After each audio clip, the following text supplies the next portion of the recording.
इधर देखो बेटा, एक तरफ जो तो अपने पहली वीडियो में याद कर लिए थे, बस केवल ये याद रखना है धातु में कुछ जैसे Ag क्या बोलते हैं इसको, सिल्वर, इस पे कितना धन होता, 1, Cu पे कितने धन, 2, Ba पे भी 2, नाम क्या होता Ba का, Cu को कोबाल्ट, मैग्नीशियम को Mg, ठीक है, Na सोडियम और H hydrogen, Zn zinc. Clear.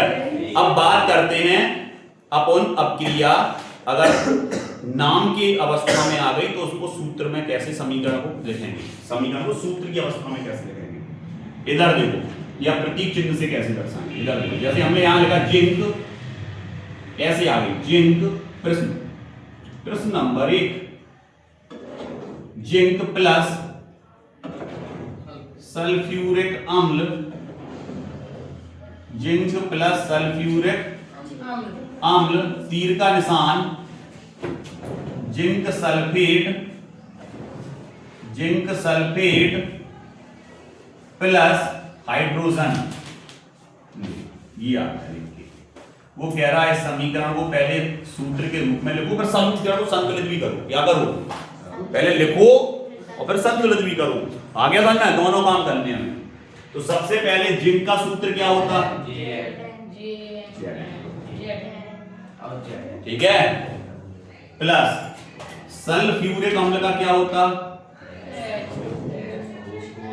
अब वो सल्फ्यूरिक अम्ल लिख के नहीं देगा, वो क्या लिख के देगा, ये हाइड्रोजन सल्फेट, क्या लिख के देगा बेटा, हाइड्रोजन सल्फेट। अब पता है हाइड्रोजन तो जो है और सल्फेट SO4 है, देखो ये लिखा hydrogen sulphate. Clear. Hydrogen sulphate से तो बना जिंक सल्फेट, आ गई समझ में। और क्या निकल गया, हाइड्रोजन। तो अब देखो, अब तो मैं जो रिएक्शन याद आ वो चालू हो गई। अरे सर तो वही थी जो आप बता रहे थे, ZnSO4H2 निकल गया, जिंक सल्फेट प्लस H2। देखो इसको लिख लिया तुमने भाषा से, उसमें आया नाम से तो तुमने उसको प्रतीक में बदल दिया, बदल दिया। क्लियर। क्या ये संतुलित है, वो संतुलित ही है। ZnH SO4 H2 बैलेंस है, इसको संतुलित करने की कोई आवश्यकता। अब बच्चों को दिक्कत कहां आ रही, सुनो जो हमें बताया था सर, हमें जिंक सल्फेट का सूत्र याद नहीं होता, हमें H2SO4 का सूत्र याद नहीं होता, हाइड्रोजन सल्फेट का। तो यहां पर देखो गौर से, हाइड्रोजन एक लिखा, कितने धन है जल्दी बताओ बेटा हाइड्रोजन पे, तो आप कह दोगे सर हाइड्रोजन पे है एक धन, एक धन। क्लियर। सल्फेट दिख रहा कहीं, कितने ऋण है सल्फेट पे, 2 ऋण।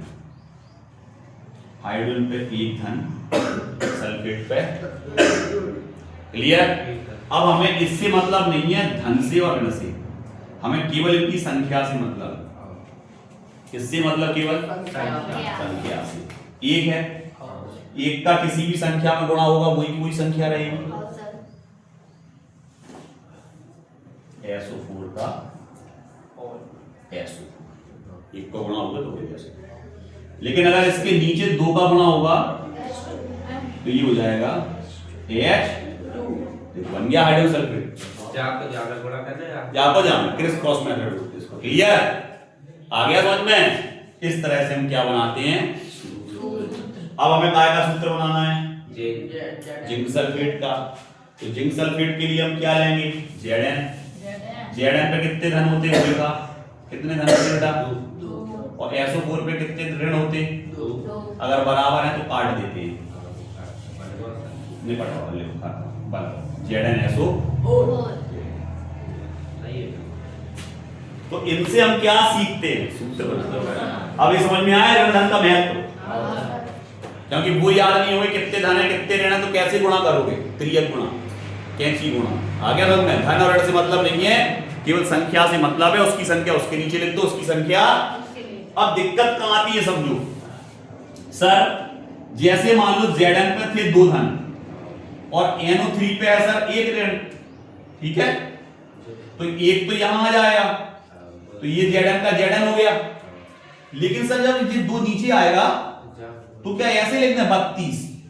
नहीं, अगर पहले से ही एक अंक लिखा हुआ है नीचे, जैसे देखो यहां इसमें 4 लिखा, इसमें 3 लिखा, इसमें 3 लिखा, इसमें 4 लिखा, जिसमें लिखा हुआ है हाँ, तो उसमें होल ट्वाइस होल थ्राइस ये चलता है। ये क्लियर? आ गया समझ में? ओके, अब यहां देखो बेटा, अब हम आपका एक प्रश्न उठाते हैं जो आपके एग्जाम में पूछा गया था। ठीक है, अब हम निकालते इसमें से कितने का पेपर, 2025 का ले लो। चलो, इसमें वो ये कह रहा कि रासायनिक समीकरण को संतुलित कीजिए। एक समीकरण लिख दिया उसने, HNO3 प्लस CaOH का होल ट्वाइस, तीर का निशान, CaNO3 का होल ट्वाइस प्लस H2O। इसको हमें संतुलित करना है, और इसको हम नहीं करेंगे संतुलित, इसको संतुलित आप करोगे। चलो हो जाए स्टार्ट। सबसे पहले किसको देखेंगे, जल्दी बताओ।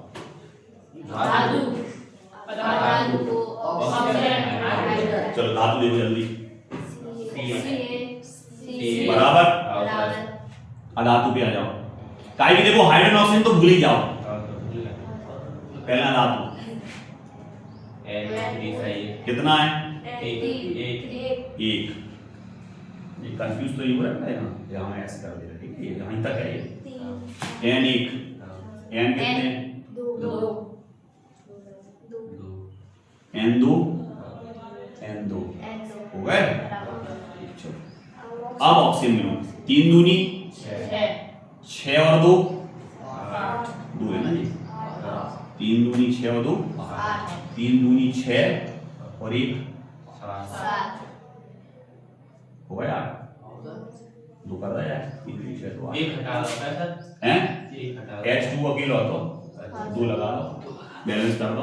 अब आ जाओ हाइड्रोजन, कितने हाइड्रोजन, 2।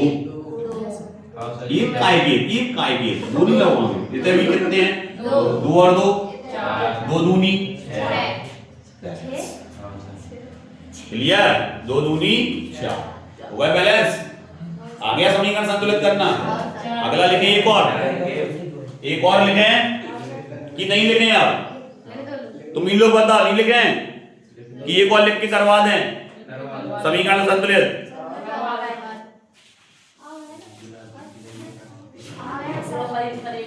एक और कर लो। इधर देखो बेटा,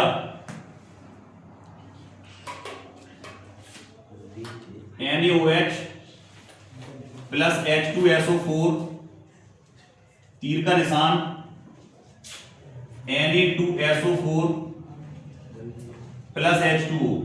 चलो करो इसको बैलेंस, तुम्हें करना है इसको।